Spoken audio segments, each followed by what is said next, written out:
एक बार जरा अपने दर्शकों को भी दिखा देते हैं, आपको भी दिखा देते हैं। सनातन वर्सेस द्रविड़। देखिए, द्रविड़ आंदोलन की शुरुआत ब्राह्मणवादी सोच पर प्रहार के लिए की गई थी। सुधांशु जी, ईवी के रामास्वामी पेरियार द्रविड़ आंदोलन के जनक थे।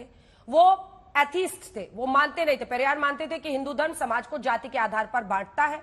उन्होंने इसके खिलाफ पूरी मूवमेंट की शुरुआत की। कट्टर नास्तिक थे, भगवान के अस्तित्व के विरोध में उन्होंने प्रचार किया, जिसका वो उल्लेख कर रहे हैं। डीएमके ने पेरियार के विचारों को अपनाया और राजनीति में जगह बनाई, डीएमके के ही विचार में।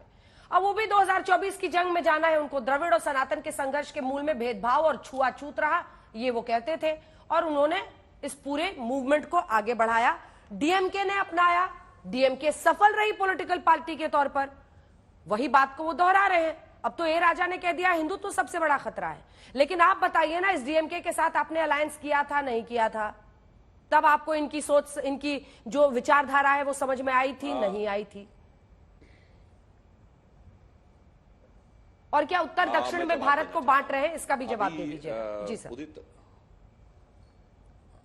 उत्तर दक्षिण में कौन बांट रहा है? तो उस समय द्रविड़ नाडु की भी मांग हुई थी कि दक्षिण भारत को अलग राज्य बना दिया जाए। ऑन रिकॉर्ड है कि अलग देश बना दिया जाए। द्रविड़ नाडु की मांग हुई थी। गांधी जी के प्रयास के बाद वह मांग दबी थी। इसलिए जब आप यथार्थ की बात करें तो पूरी बात करें। उदित राज जी ने अभी कहा हमें एआईएडीएमके से क्यों नहीं कह रहे हैं। उदित राज जी मुझसे तो राजनीति में बहुत सीनियर है। एआईएडीएमके ने कब ऐसा स्टैंड लिया? राम मंदिर के पक्ष में खड़ी होने वाली पहली गैर भाजपा मुख्यमंत्री 1992 में एआईएडीएमके की जयललिता थी। गैर भाजपा शासन सरकारों के अलावा पहली पार्टी जिसने एंटी कन्वर्जन लॉ लाया वो जयललिता थी। तो आपने कहा ना एआईएडीएमके कब अगेंस्ट में था भाई? आप कह रहे विषय पे। अब हम विषय पे आते हैं। आपने कहा डीएमके की बात, अगर हमने डीएमके का साथ लिया था, डीएमके ने हमारा साथ लिया था भाई।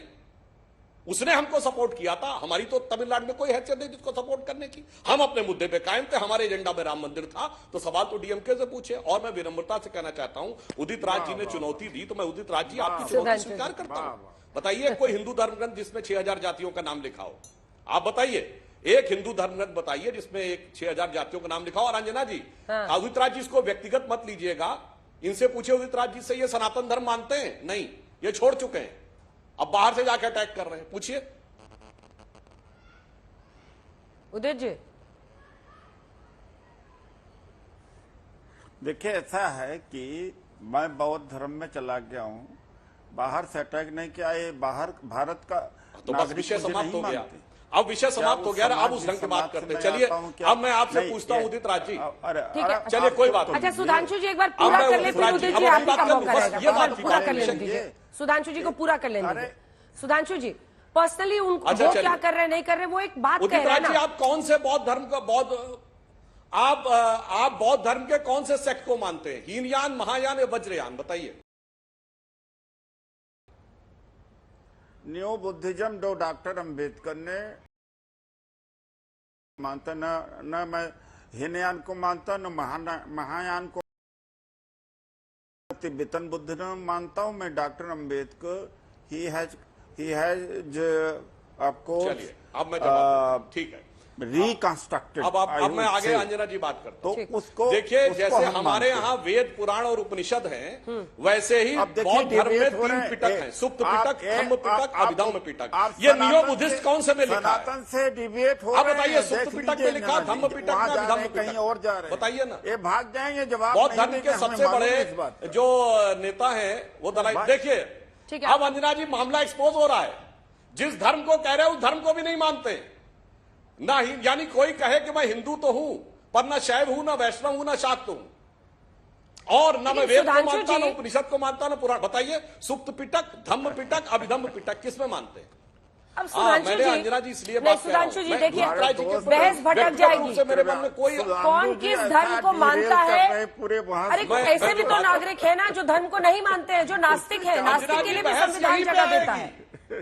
नहीं उदित सुनिए अंजना जी। अंजना जी मैं विषय यही बताना चाहता हूँ, जो नहीं मानते वही अटैक कर रहे हैं। उदित जी रुकिए, एक सेकंड आवाज नीचे। उदित जी प्लीज सर, अगर सभी लोग एक साथ बोलेंगे तो बहस, सबकी बात अगर एक साथ होगी तो फिर आगे बात नहीं बढ़ेगी। अब संक्षिप्त में सुधांशु जी अपनी बात पूरी कीजिए, फिर मुझे अन्य मेहमानों के पास जाना है। प्लीज सर, प्लीज सुधांशु जी, और सवाल का जवाब दीजिएगा इस बार। उदित राज जी को मैं व्यक्तिगत रूप से सम्मान करता हूं।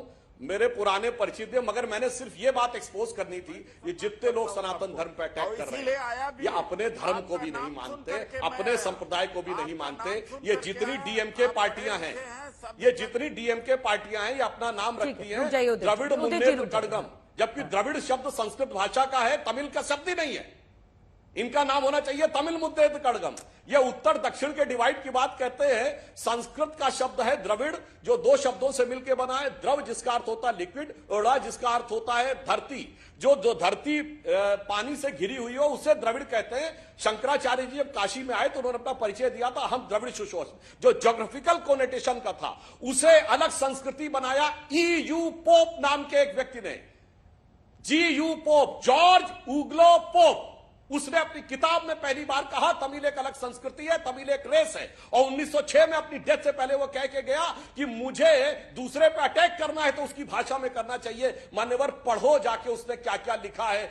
थिरुक्कल के 3 महान छंदों के बारे में, महान भागों के बारे में क्या क्या लिखा है GU पोप में। ये GU पोप की थ्योरी में मत फंसिए, 19वीं सदी की थ्योरी में। अब 21वीं सदी का सूरज उग आया है, जो सारे भारत को अलग करने के चक्कर में वो छोड़िए। तमिल प्राइड देखिए, भारत की संसद में सिंगोल देखिए, वो तमिल प्राइड है। भारत मंडपम के बाहर नटराज की मूर्ति देखिए, वो तमिल प्राइड है। मगर इन्हें तमिल प्राइड में नहीं, पॉलिटिकल डिवाइड में इंटरेस्ट है। राजीव जी, आज सवाल सिर्फ ये नहीं है कि सनातन पर कुछ लोग प्रहार कर रहे हैं। सवाल है कि आप लोग बीजेपी को घेरते हैं कि ये नफरत फैलाते हैं एक धर्म के खिलाफ। ये क्या नफरत नहीं है एक धर्म के खिलाफ? कैसे आप लोग एक ऐसी पार्टी के साथ हाथ मिलाकर चल सकते हैं जो इस तरह से खुली तौर पर बीमारियों से तुलना करे, जो कहे सबसे बड़ा खतरा हिंदुत्व है, जो हिंदू धर्म है, जो कहे कि इसको खत्म करना जरूरी है? आप कैसे चल सकते हैं ऐसी पार्टी? क्या ये हेट स्पीच नहीं है? ये जिस दौर में भारतीय जनता पार्टी डीएमके के साथ गठबंधन में गई, उस दौर में भी डीएमके के तेवर यही थे। और चूंकि आपने काफी विस्तार से पूरे द्रविड़ आंदोलन, अन्ना दुराई और पेरियार से लेकर तमाम तथ्यों पर आपने रोशनी डाल दी, मैं उसको दोहराऊंगा। लेकिन ब्राह्मणवाद और हिंदी को जबरन थोपने के खिलाफ द्रविड़ आंदोलन की एक समृद्ध विरासत है और उनकी वोकैबुलरी, उनके संवाद का जो तरीका है, उसपे कई ऐसे शब्द हैं जो उत्तर भारत के लोगों को बहुत सहज नहीं लगेंगे, लेकिन जो ब्राह्मणवादी व्यवस्था को लेकर के उनके विचार जो कल थे वही आज है। और मैं एक बात कहूंगा, अभी चूंकि उदित राज जी ने स्वामी विवेकानंद जी की चर्चा कर दी, लेकिन मैं केवल इतना कहूंगा कि कहीं ना कहीं एक वेदना, एक पीड़ा तो उनके मन में भी रही हो उस दौर में, जब उन्होंने ब्राह्मणों को जब ये कहा कि उनकी जाति क्या है और जिस तरह से उन्हें शूद्र कहने से लेकर के और इस तरह के अनुष्ठान और इस तरह का ज्ञान नहीं देने की नसीहतें दी गई, उन्होंने जो चीजें कही वो काफी लंबी बातचीत हो जाएगी। लेकिन मुझे ऐसा लगता है सनातन धर्म या हिंदू धर्म के अंदर कोई कॉपीराइट बीजेपी का नहीं है कि वो आरएसएस के शीर्ष क्रम का सवाल हो तो उस पर चुप रहेंगे। वो हिंदुत्व को लेकर के उनकी जो नई अवधारणा है वो सब पर जबरन थोपना चाहेंगे। मैं भी हिंदू हूँ, मुझे तो ये कह भी नहीं पाएंगे कि मैं हिंदू हूं या नहीं हूं, चूंकि अभी वो नए तरह के बहस में भी एक और चैनल पर भी उनकी चल रही है। मैं तो इतना कहना चाहता हूं कि एक हिंदू होने के नाते जो इस धर्म के अंदर जो विसंगतियां हैं, जो खामियां हैं, जो कमियां हैं, जिसकी वजह से ये एक बड़ा वर्ग कहीं ना कहीं ब्राह्मणवादी प्रभुत्व की वजह से समाज का एक बड़ा तबका हिंदुत्व की मुख्य धारा से विमुख होता गया, बड़े पैमाने पर धर्मांतरण हुए और आज जो स्थितियां हैं। नहीं, ये बहस का तरीका नहीं है ना राजीव जी, बात को समझिए। बहस का तरीका ये थोड़ी है कि आप कहें कि Sanatan is equal to dengue, malaria, HIV, code.